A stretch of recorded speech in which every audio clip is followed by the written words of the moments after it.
और एक तो बोतल दे दो। चलिए सभी लोग उम्मीद करते हैं तैयार हैं, सभी साथी पहले गुड मॉर्निंग। चलिए तो शुरू करने से पहले चेतावनी दे दें आपको, कंपटीशन की क्लास ना, ये कौन सी क्लास है ना, आप लोग नीट आईएएस ये सब तो सुने हैं ना, वो सारे कोचिंग जो बड़े बड़े हैं ना, नीट आईएएस का तैयारी कराने वाले, ये तो छोटा मोटा है ना जनरल कंपटीशन, वो लोग अनाउंसमेंट किया है 2-4 दिन पहले कि जितने भी बच्चे सेल्फ स्टडी घर में या कहीं भी ना 10 घंटा मिनिमम पढ़ते हैं वही मेरे कोचिंग में ज्वाइन करें, अन्यथा ना करें। मेरा और आपका दोनों का समय बर्बाद होगा, घर वाले का भी कुछ नहीं कर पाओगे, फालतू का टाइम वेस्ट होगा। अब उसी को हम आपको बोल रहे हैं कि उतना तो नहीं, 2 से 3 घंटा अगर घर में डेली का डेली सप्ताह में कम से कम 5 से 6 दिन अगर आप नहीं पढ़ते हैं तो हम भी यही बोलेंगे कि आप कोचिंग मत आइए, दूसरा घर वाले को बोल दीजिए कि हमसे नहीं होगा। चाहे आपको खराब लेकर बात है ना, आप लोग के लिए नहीं है कंपटीशन, क्योंकि आप ऐसे भी एक भी एग्जाम में पढ़ पाओगे। फिर से सुनो, कम से कम 2 से 3 घंटा डेली का दिन, 5 से 6 दिन, अभी से तो और पढ़ सकते हैं। जब लोग 10 घंटा का बोल सकता है डेली, वो भी 9-10 क्लास के बच्चे को, और हम आप लोग को बोल रहे कितना घंटा में, उससे उसकी अपेक्षा 2 से 3 घंटा, कितना कम बोल रहे हैं। इतना भी नहीं करोगे तो काहे ना कंपटीशन का ज्वाइन किए, बात से सुधर जाइए। और ये ऐसा इसलिए बोल रहे हैं ना कि अगला महीना एसएससी का 4 को वैकेंसी आ रहा है, 4 को पोस्ट नहीं बोल रहा हूँ मैं, 4 को वैकेंसी आ रहा है, जिसमें कोई फिजिकल कोई हाइट नहीं, ओनली एग्जाम आर पार उसी में, इसलिए बोल रहे सुधर जाए तो बेहतर है। नहीं तो आप, हमारे पास कोई ताबीज भी नहीं है कि मौलवी या पंडित से लें और आपको दे दें और आप उसको पी लें, ये गला में टांग लें और आप, अगर ऐसा होता हो तो लाख रुपया भी देने के तैयार होता सबका कि दे दीजिए आईएएस बन जाएंगे, लेकिन क्या करें, ऐसा है नहीं एक्चुअली। लेकिन भारत में विश्वास बहुत ज्यादा है ना, किसी के घर के बाहर बोल दो कि घर के बाहर किसी के तुम्हारा रख देना, झाड़ू एक दिन, बालू एक दिन, बाल एक दिन, लगातार 10 दिन, तो शायद वो विश्वास से बहुत कुछ समझेगा, कुछ हो रहा है मेरे घर में, है ना। अगर ऐसा परेशान करना है तो भाई अंधविश्वास वाला ताबीज लेगा वो ना बचने के लिए, जो कि हकीकत कुछ और था। सबको चाहिए मेहनत, वो भी रियल वाला ना। अगला महीना एग्जाम 4 को वैकेंसी आ रहा है, उसका बोलना था ना, कौन कौन सा, SSC MTS, matric pass, SSC CHSL, inter pass कोई भी सब्जेक्ट से, एसएससी सीजीएल, ग्रेजुएशन पास कोई भी सब्जेक्ट से, एसएससी फेस 13, तो ये 4 को टोटल आ रहा है बैक टू बैक, और इसका एग्जाम अगस्त में शुरू होगा, बैक टू बैक एग्जाम, अगस्त में एग्जाम एसएससी का, और रेलवे का भी अगस्त में, फिर बीच में जेएसएससी आपका घुसने वाला है। अब नहीं तो तब पढ़ोगे, ये इसलिए बोल रहे थे हम, और हम लोग बचपन से आज तक बिता दी, हम क्या चीज बिता दी हम लोग, ये बोल के कल पढ़ेंगे, और आज तक कल नहीं आए सही से। इसलिए कहावत है आईबी इंग्लिश में, अगर देखा जाए तो सुनोगे, टुमारो नेवर कम्स लिखा रहता है, कल आता ही नहीं है। अभी भी बोलिए कल पढ़ देखते हैं। स्टार्टिंग में क्या सही क्वालिफिकेशन है सर?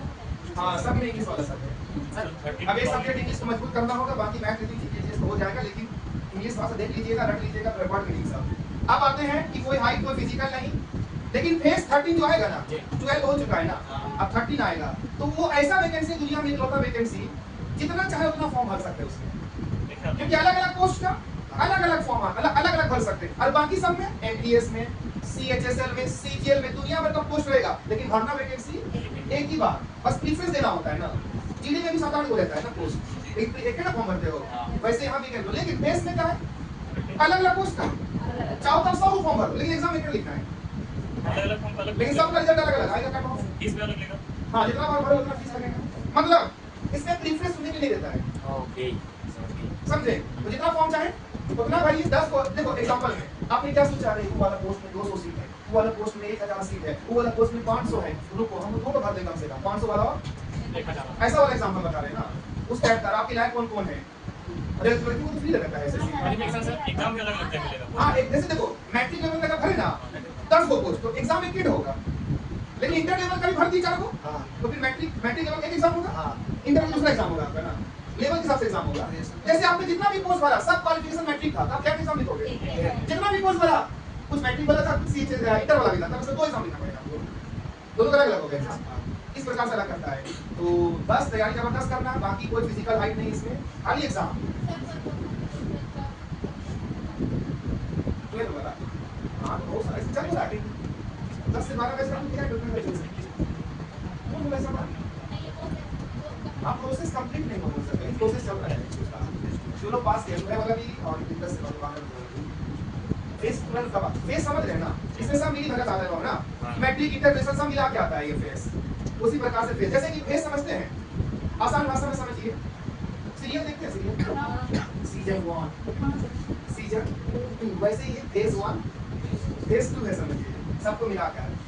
जैसे कि एवेंजर्स मूवी देखे हैं तो वो पार्ट 1 पार्ट 2 पार्ट 3 देखा ना, तो एवेंजर्स जितना मूवी था ना हीरो वाला सा, वो फेस 1 बनाया हम लोग, फिर फेस 2 बनाया, फिर फेस 3, अब आ रहा है एवेंजर्स फेस 4, मतलब सबको मिला के लेके चलेगा, सबको एक नई शुरुआत कर रहा है उन लोगों। तो वही है फेस 13, एक नया वैकेंसी आ रहा है लेकिन सब मिलाकर। चलिए चैप्टर में आते हैं, भरिएगा तो तैयारी भी करना पड़ेगा जबरदस्त। चैप्टर का नाम बताएं तो मुझे थोड़ा सा हिंदी में पूरा नाम, हिंदी में पूरा नाम, इंग्लिश में आधा नाम बताएं आप, पूरा नाम ज्यामिति बोलिए।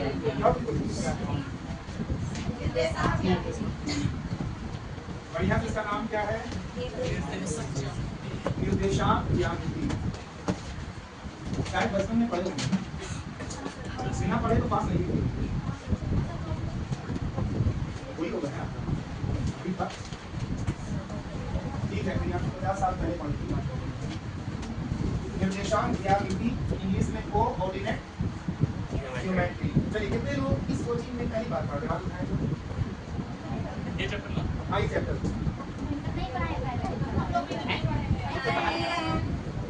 कहाँ नहीं होता तो कब पढ़े थे, जब पढ़ा भी नहीं किए तो वही हम भी सोच रहे हैं, ऐसे पढ़ाएं कि नहीं है। ज्यामिति पढ़ाएं, ज्यामिति पढ़ाएं लेकिन कोऑर्डिनेट ज्यामिति में अलग सवाल मिलता है, कोऑर्डिनेट अलग मिलता है। आपको मैं भी बता दूं ना कि 2-3 टेस्ट पीछे जाओगे ना, आपके टेस्ट में 2 या 3 सवाल आ चुका है इसका, अब गौर नहीं किए होंगे। एक हुआ था मिरर वाला, हाँ मिरर वाला, और एक सवाल और आया था, पता नहीं वो रेलवे वाला में आया था कि आप लोग ने मिडिल पॉइंट निकालना था, है ना, वो सारा सवाल यहीं से जाता है। और याद रखना एसएससी में अभी चैप्टर को हम है ना ज्यादा मतलब नहीं पढ़ाते, इसलिए नहीं, रेलवे का एग्जाम का इंतजार करते हैं, बाकी मैं इसको पढ़ाए बहुत पहले, रेलवे और एसएससी का इंतजार कर रहे थे। ये रेलवे में बहुत पूछेगा जो अब एग्जाम होने वाला है ना, और उसके बाद आपका झारखंड एसएससी 4-5 जो सवाल यहाँ से रहेगा, जेएसएससी जैसे झारखंड पुलिस, सीजीएल, फिर आपका जो भी एग्जाम हो वहां पर रहेगा। इसलिए आप पढ़ाएंगे तो आपका ताजा रहेगा साहब। सर्च में से जो पास सिपाही है उसमें से एक तो नहीं, उसमें नहीं रह सकता, मैट्रिक लेवल है ना, लेकिन एक बात आएगी झारखंड पुलिस मैट्रिक लेवल है, एक दूसरे को गारंटी बता रहा हूँ। हाँ, कोऑर्डिनेट ज्योमेट्री से रहेगा 25 में से ये। तो आते हैं फिलहाल ज्यामिति मतलब ज्योमेट्री।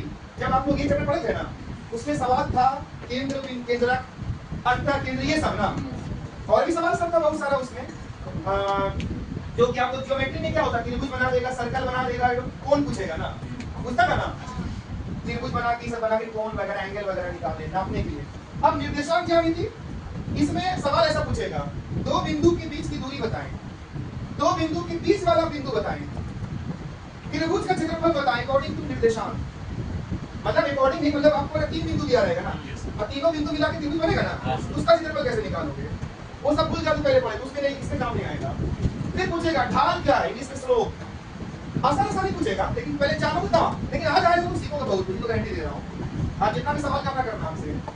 चलिए अब आते हैं कि ज्यामिति, पहले इसका मतलब समझाओ तो क्या होता है ज्यामिति। इसमें 2 शब्द है, जिया प्लस मिति। जिया मतलब होता है जमीन, इसमें जियो बोलना है ना, मिति मतलब मापना, इसमें मेट्री मापना हो गया, तो जमीन मापना। ऐसे तो जमीन मापना मतलब जमीन में जो चीज है ना उसको मापने को ज्यामिति कहा जाता है, जो जिस आकार का भी हो, लेकिन हम जमीन नहीं बोलेंगे, ऐसा बोलेंगे कहीं पर भी कुछ माप रहे हैं ना, बस। जैसे ज्योग्राफी, तो जमीन के बारे में पढ़ना चाहिए, तो ब्रह्मांड के बारे में भी ना उसी टाइप का सब पढ़ना होगा। अब निर्देशांक कोऑर्डिनेट, इसका मतलब निर्देशांक का मतलब है कि किसी बिंदु का पता लगाना, तो वो बिंदु किस दिशा में है और कितनी दूरी पर है, किस दिशा में है ना, तो बिंदु निर्देशांक मतलब बिंदु, और वो बिंदु देखना 2 संख्या से इंडिकेट किया जाएगा। कितना संख्या से? इसका नाम है कोऑर्डिनेट ना, 2 संख्या से इंडिकेट करेंगे, एक तो x वाला वो ना, तो बिंदु का पता लगाना उसको बोलते हैं निर्देशांक, और उसको मापोगे ना कितनी दूरी पर हो ना ज्यामिति। तो ब्रह्मांड में कौन सा बिंदु कहाँ पर है और किस दिशा में है, किससे नापना है, ये सब जानकारी इसमें मिलेगा। इसमें मैक्सिमम बिंदु का बात करता है। अब मेरा सवाल है, रियल लाइफ में तो काम भी आएगा सब लोग, मेरा सवाल है कि डायरेक्ट सवाल शुरू करते कि बेसिक बताएं पहले, जरूरी है, लेकिन आधा बेसिक तो जानते पहले से। ठीक है, देखते कहाँ तो जानते हैं, ठीक है इसको जानते हैं, इसको यस सर पलास आपका जन्म किधर है? इसको बोलते हैं एक्सिस ना, अच्छे लिखिए ना सर दोनों चीज लिखेंगे अक्ष, इसको बोलते हैं वाई एक्सिस, हिंदी में इसको वाई अक्ष। बाकी तो इसमें डैश लगा देगा क्या, उसी का भाई और क्या। अब आते हैं इसको क्या बोलते हैं, केंद्र क्या का सर्कल है केंद्र, जीरो बिंदु हाँ इसको बोलते हैं बिंदु। जीरो तो बोलते हैं, ठीक है, उसका वैल्यू है जीरो, लेकिन इस बिंदु का नाम क्या है, इसको बोलते हैं मूल बिंदु। मूल बिंदु मूल बिंदु इंग्लिश में कहते हैं इसको ओरिजिन। ओरिजिन ओरिजिनल वर्ड मत बोलना, ओरिजिन क्या है, मूल बिंदु जिसका वैल्यू होता है जीरो ही ना, ये बेटा होता है। अब आपको ये पता है कि 4 भाग में बटा हुआ है ये? यस सर हाँ सर एक सवाल है, एक्स और वाई जहाँ पर आप लोग बनाते हो ना, उस जगह को क्या बोलेंगे? अरे पूरा मिला के जो एरिया होगा ना, जहाँ पर हम शो कर रहे हैं उसका भी कुछ नाम है, जहाँ पर भी बना रहे प्लेन एरिया का कुछ नाम है। जैसे अभी यहाँ पे नहीं बनाया, इसका कुछ नाम है, लेकिन यहाँ पे तो बनाया ना, इस जगह कुछ नाम रखा जाता है। जैसे आप कहीं पर घर बना रहे हो, जगह होगा ना वो, कि आप पिपरा टोली बना रहे हो। अब ये मत बोलना सर, बोर्ड के राइट साइड का नीचे वाला हिस्सा, बोर्ड का राइट साइड का नीचे वाला, ऐसा नहीं बोलना। कोई आइडिया इसको? नो सर तो एक्स वाई एक्सिस जहाँ पर भी हम लोग रखते हैं बनाते हैं उस जगह को बोलते हैं, हिंदी में बता देते हैं, हाँ भारतीय तल। भारतीय तल तल इंग्लिश में कहते हैं इसको कार्टेशियन प्लेन। कार्टेशियन फ्रेम वो वाला प्लेन नहीं जो हवा में उठता है, कार्टेशियन प्लेन जहाँ पर भी आप शो करते हैं। अब आते हैं 4 भाग में बटा हुआ, पहला भाग, तीसरा, ये पहला भाग को कहा जाता है इंग्लिश में first quadrant, first quadrant. Hindi में बोलते हैं इसको क्वाड्रेंट को चतुर्थांश। चतुर्थांश मतलब 4 हिस्सा में से पहला हिस्सा ना, अरे क्या हो गया 4 में से, तो सेकंड क्वाड्रेंट हुआ ये, थर्ड क्वाड्रेंट और ये फोर्थ क्वाड्रेंट। बस चतुर्थांश लगा देना ना, मतलब चतुर्थ भी लिख सकते हैं। अब आपके इधर जो भी रहता है वो कैसे संख्या रहती है, प्लस। हिसाब को मालूम, इधर जो भी रहता है तो आप लोग को कम बहुत जानते हैं पहले से, और ऊपर जो रहता है नहीं होता पकड़। ये मतलब 3 तक रहता है, यहाँ रहता है -1। अच्छा इस जगह पे कोई बिंदु रहेगा, जैसे 4 5 यहीं पे रहेगा, ये 4 किसका मान, एक्स का और ये वाई का ये बचपन से सीख के आए पहले से ना, ये पहला वाला x होता है, दूसरा वाला वाई दूसरा वाला Y y होता है। कौन सा साइड है, पहला वाला है, दूसरा वाला y, लेकिन इसका भी कुछ नाम है। एक्स पहला वाली है सर हाँ तो उसका नाम है, x y तो हो गया ना, मान लिए x y, लेकिन उसका नाम है, इसको एक्स का नाम बोलते सर हैं नहीं भुज। बताएंगे क्या बोलते हैं भुज। और इंग्लिश में कहते हैं, एक बार पढ़ के दिखाओ सब क्या लिखे हैं। शीशा शीशा आप शीशा बहुत लंबा खींच रहे हो, शीशा एक्स सीसा या एक्स सीसा जो भी बोल सकते हो। चलिए आप इसको क्या बोलते हैं, इसको कोटि बोलते हैं, कोटि, इंग्लिश में कोऑर्डिनेट बोलते हैं। ऐसे तो कोऑर्डिनेट ये भी है देखा जाए तो, लेकिन इसका नाम अलग से एक्स सीसा, इसका नाम कोऑर्डिनेट। भुज और कोटि गलती से पूछ रहे कि सेकंड नंबर को कौन सा नाम देंगे, सेकंड संख्या को ना, जैसे एग्जांपल में 4 5 आया, बोलेगा 5 क्या है, कोटि है। या पूछ सकता है 4 5 में कोटि बताएं, हाँ कोटि पता ही नहीं है, मालूम चला कि हल्का सवाल छोड़ के आए ना। चलिए उतला लीजिए, बता सकते हैं, उसके बाद और बताएंगे। और कुछ को ऐसे जान लो, अभी बेसिक नहीं आया वाला भी आना है। दिखला दीजिए सर, यूट्यूब देख लेगा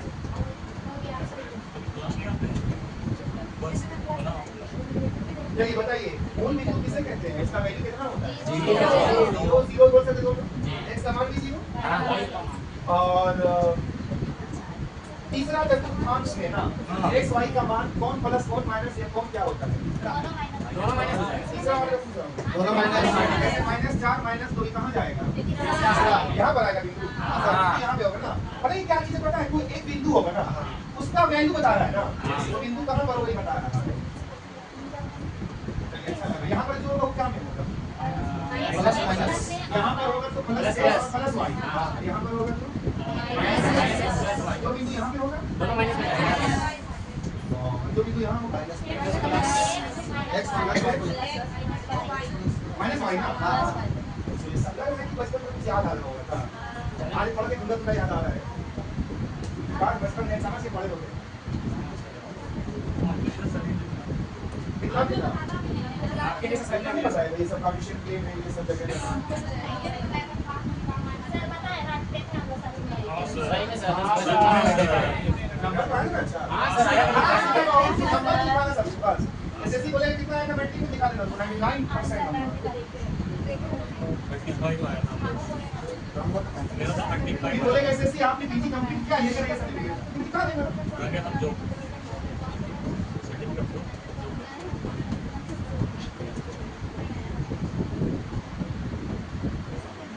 तो निर्देशांक का मतलब होता है किसी बिंदु का पता लगाना उनका अंतरिक्ष में अंतरिक्ष में कहीं का पता लगाएंगे वही निर्देशांक।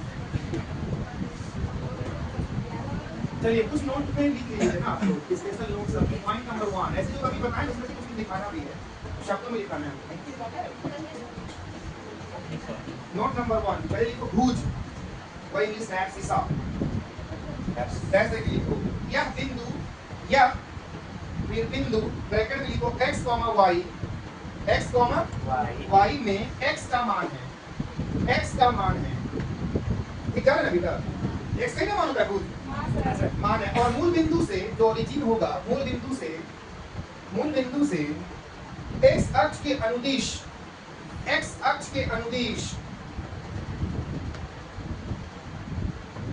इस बिंदु की दूरी है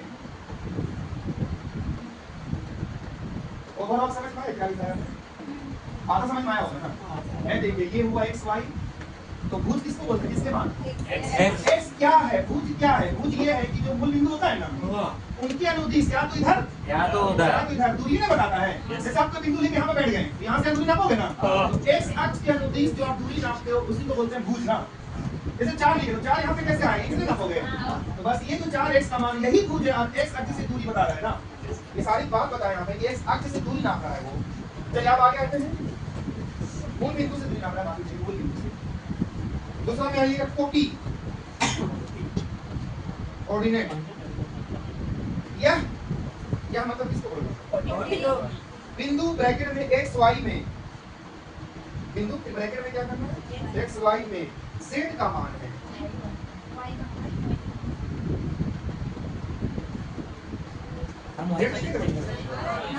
जेड आया सब में लिख रहे थे सर y का मान है और x अक्ष से यहाँ पर सही से लिखना गलत नहीं लिखाएगा x अक्ष से बिंदु की x अक्ष से अक्ष वही लाइन हो ना अक्ष से बिंदु की लंबवत दूरी है कॉमा जो y अक्ष के समांतर है ओवरऑल अभी समझा देंगे आपको क्या है y अक्ष के समांतर है तो पढ़ो तो एक बार मैंने क्या लिखा हुआ इसमें अच्छा किसके बारे में लिखा गया कोटि ना कोटि बोल रहे हैं y को ना लेकिन कोटि क्या चीज है क्या लिखा है x अक्ष के लंबवत दूरी है देखिए y का मान ऊपर लेते हो क्या नीचे ना जैसे y का मान आ गया मान लो 4 तो आपने देखा x अक्ष का कौन सा दूरी है लंबा दूरी ना हुआ तो चाहे तुम नीचे कर चाहो ऊपर तो x अक्ष के लंबा होगा ना तो आकर के 4 3 लिख दिया तो यहाँ पर जो भी 4 आएगा बिंदु यहाँ पे दोनों तरफ से x अक्ष के लंबा ना होगा तो जो कोटि है वो क्या x अक्ष के लंबवत दूरी है और ये जो रेखा होगा वो रेखा देखिएगा ना हमेशा समांतर होगा y अक्ष के देखो समान डिफरेंस में होगा ना क्या इधर खींच लो चाहे खींच लो अंतर है ना समान दोनों के बीच में तो ये क्या है लंबवत दूरी x अक्ष के अनुसार और y का क्या है समांतर क्या है y का समांतर बाकी और डिटेल में जा सकते हैं लेकिन नॉर्मल समझिए इतना ही सा नहीं समझ में आए तो गोली मारो कोटि बोलते y को बात ना बाकी डिटेल था कि लंबवत दूरी को बोलते हैं। तो आगे बढ़ते हैं अब देखिए आप लोग मध्य बिंदु मिडिल पॉइंट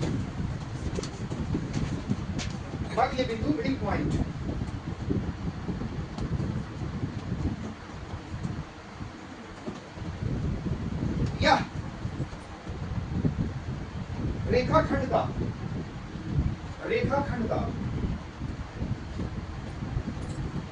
ठीक बीच वाला बिंदु होता है रेखाखंड मतलब जो भी रेखा उसका जो टुकड़ा रेखाखंड का ठीक बीच वाला बिंदु होता है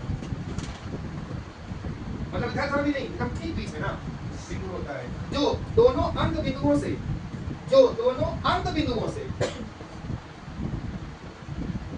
दोनों अंत बिंदुओं से समान दूरी पर होता है, समान दूरी पर होता है,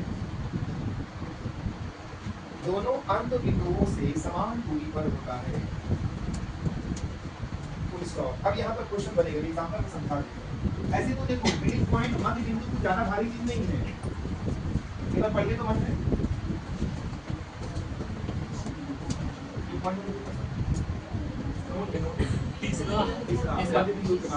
जैसे मान के चलिए ए और ये बी एक रेखाखंड है, क्या ये कहाँ पे होगा? ठीक बीच में ना, ना तो थोड़ा इधर ना तो थोड़ा एकदम बीच में, और ये जो बिंदु होगा दोनों अंत बिंदु मतलब ये वाला बिंदु से और ये वाला बिंदु से दोनों पे समान दूरी पे ना होगा, वही बोला समान दूरी पे होता है। इसका नाम रख दीजिए अपने मन से। अब एग्जाम में पूछता है मध्य बिंदुओं का एक्स वाई का मान बताएं, है ना, या मध्य बिंदु का मान बताएं। तो यहाँ x का भी मान पूछेगा, तो मैं आपको बता दूं ये एक रेखाखंड है, इसका ये बीच वाला है, तो आप लोग हमेशा ये जो होगा बिंदु इसका मान बोलेंगे x1 y1, क्या बोलेंगे x1 और y1 ऐसा वाला, और जो सेकंड वाला बिंदु होगा आखिरी वाला उसको हमेशा बोलेंगे x2 y2, और ये जो दिखाने वाला इसको खाली xy बोलेंगे। समझ गए? देखो अब x1 y1 यहाँ पे यहाँ x2 y2 लिखो तो भी चलेगा, लेकिन हम जो फॉर्मूला बनाएंगे ना फिर तो गड़बड़ा जाएगा। तो हम बोल रहे हैं पहला बिंदु को x1 y1 और आखिरी वाला बिंदु को लेकिन बीच में जो है उसको xy के नाम जानेंगे ना, लेकिन ये बिंदु कभी इधर नहीं रह सकता, लेकिन अभी मध्य बिंदु बता रहे हैं ना, इसके अलावा ही बताएंगे बाद में।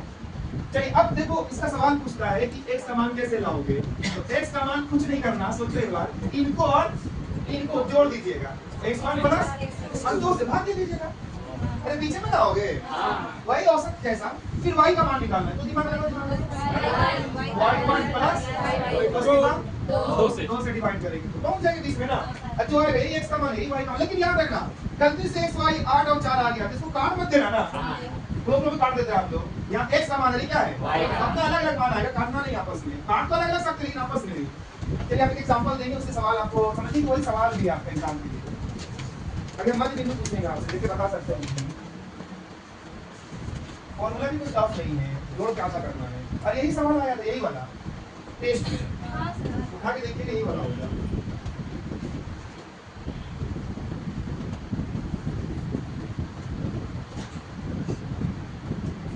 हम 25 सेकंड के बाद क्वेश्चन लिखाएंगे, नहीं उतार पाए तो आपकी गलती है। आप लोग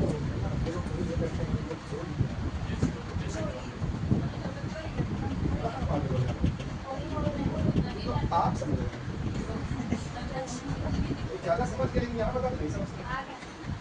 चलिए समझो कि इसका एग्जांपल जो क्वेश्चन भी है आपका, एक रेखाखंड AB, नाम है AB, एक रेखाखंड AB जिसमें बिंदु A 5,3 और बिंदु B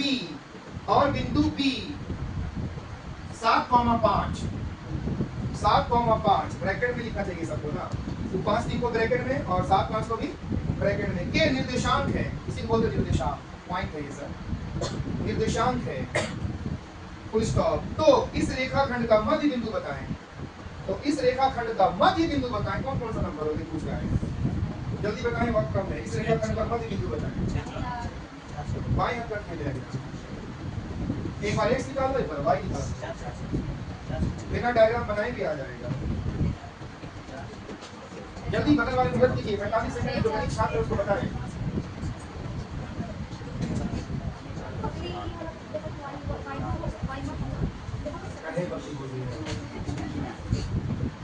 प्यार से बताओ ना, प्यार से तो पति होता है। चलो हम भी बोलेंगे प्यार से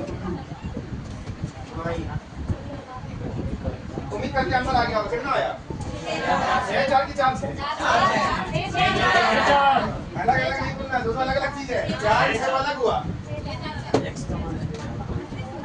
हम x का मान बोलेंगे निकालने के लिए, क्या क्या आपने जोड़ा ना, x1 प्लस x2 बताइए, बटा y का मान निकालना है, बटा 7 5 12, 2 से भाग करेंगे 5 3 8, 2 से भाग करेंगे 4, तो आंसर कैसे दोगे? 6। ऑप्शन में ऐसा रहेगा ना, 4 6 में टिक करेंगे गलत हो जाएगा। कितने लोग आंसर आते हैं? 6 4 ऐसा ही शुरू में चलेगी, नहीं तो पूरा बाउंस करते रहते हैं। चलिए ये हो गया हमारे बिंदु का खेला खत्म। सेकंड नंबर पे चलते हैं। मतलब अगला पॉइंट है, पॉइंट नंबर कितना? 4। अब आपको दूरी निकालने सिखाते हैं। देखिए दूरी, डिस्टेंस, दूरी। अब आप लोगों का दूरी नहीं, दूरी बराबर 4 गुना समय। आंसर आगे नहीं दबाए, यहाँ पर नहीं चल पाओ। चलिए लिखिए, दो बिंदुओं के बीच की दूरी, डैश देख लिखना दूरी के बारे में। दो बिंदुओं के बीच की दूरी उस रेखाखंड की लंबाई है, उस रेखाखंड की लंबाई है जो एक समतल में, जो एक समतल में, जो एक समतल में दो बिंदुओं को जोड़ती है। एक समतल में दो बिंदुओं को जोड़ती है, तो ऐसा वाला दूरी का बात करें। दो बिंदु को जोड़े ना, रेखा का पता लगाना है। क्या आपने लिखा? एक बार पढ़ लीजिए मन में पढ़ लीजिए।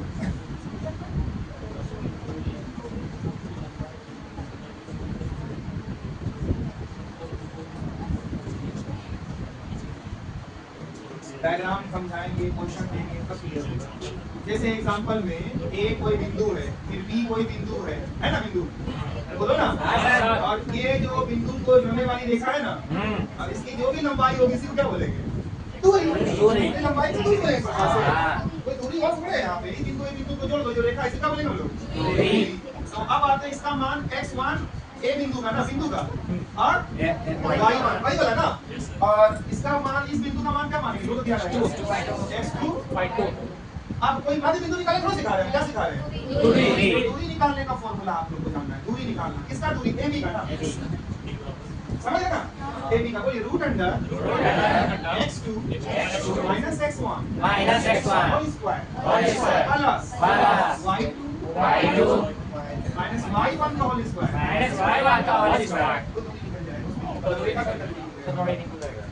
चलिए अब एग्जांपल लेके जल्दी से सॉल्व करके बताएं, ज्यादा टफ नहीं है, बस खाली घटा के स्क्वायर। अच्छा कोई ऐसे लिख दे x1 minus x2 का होल स्क्वायर, सही होगा?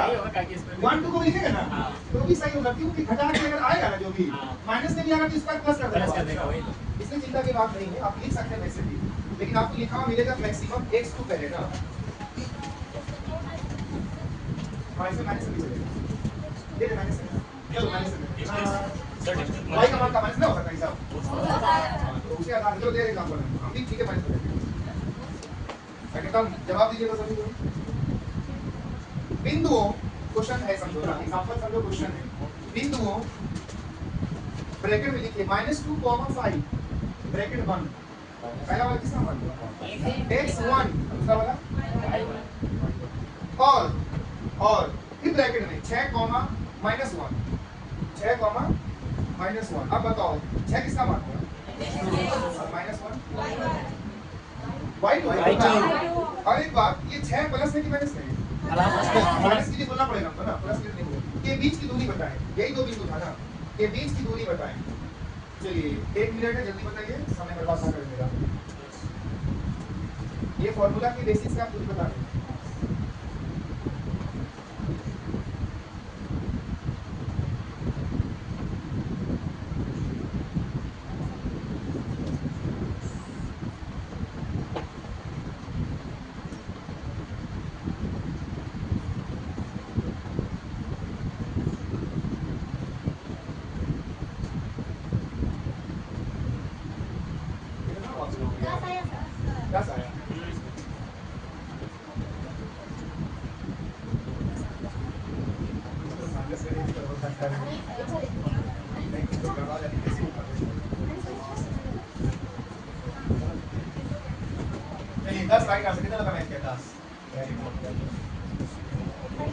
माइनस वाला को थोड़ा समझाना, जो बच्चे कमजोर होते हैं सॉल्यूशन।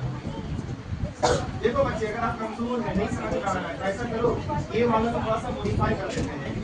देखिए अगर माइनस में आएगा ना, थोड़ा सा और ब्रैकेट इस्तेमाल कर लीजिएगा। जैसे x2 यहाँ लिखना है, अच्छा बच्चों की बता दें जो एकदम कमजोर है, फिर x1 ऐसे करके लिखना, फिर उसके बाद होल स्क्वायर, ये अलग से ब्रैकेट ला दीजिए जो कमजोर छात्र है, फिर प्लस, फिर एक ब्रैकेट, फिर y2, समझो ऐसा लिखना बोल रहा था क्वेश्चन, उसके बाद होल स्क्वायर। अब जो माइनस प्लस आएगा उसको लिखेगा, करके क्या लिखेंगे?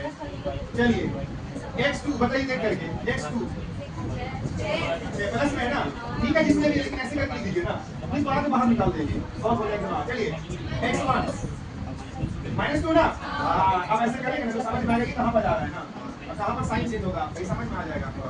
चलिए y2 बोलिए y2 -1 पूरा जाएगा ब्रैकेट में, y1 और इस बार हम दो ब्रैकेट का इस्तेमाल करेंगे ये बताने के लिए कि कौन सा वैल्यू कहाँ लिख रहे हैं ना, चलिए ताकि गलती ना हो फ्यूचर में भी। अभी बाहर निकालिए जल्दी से, तो 6 रहेगा, अब बाहर निकालोगे माइनस माइनस। अब देखो आसान लग रहा होगा या सीधा हो गया ये सवाल, मैं उसको बता दूं कमजोर है। चलिए -1 रहेगा, लेकिन ये क्या हो जाएगा -5, अरे बोलो ना। चलिए 6 2 8 का स्क्वायर करेंगे, सी ब्रैकेट लगा दो, क्या दिक्कत है, -1 -6 -5 कितना हो जाएगा -6 का होगा, इसका स्क्वायर कितनी हो जाएगी 64 और प्लस इसका स्क्वायर कितना कैसा हो सकती है ऐसे आएगा। और ऐसे करके ब्रैकेट ब्रैकेट ना होगा, क्लियर होगा कि कौन सा साइन प्लस होगा कौन साइन माइनस, नहीं तो पूरे करवा सकते हो उल्लू सा खा सकते और आंसर तो ब्लॉक और बढ़ जाएगा 100 आएगा, तो कितना आएगा आंसर।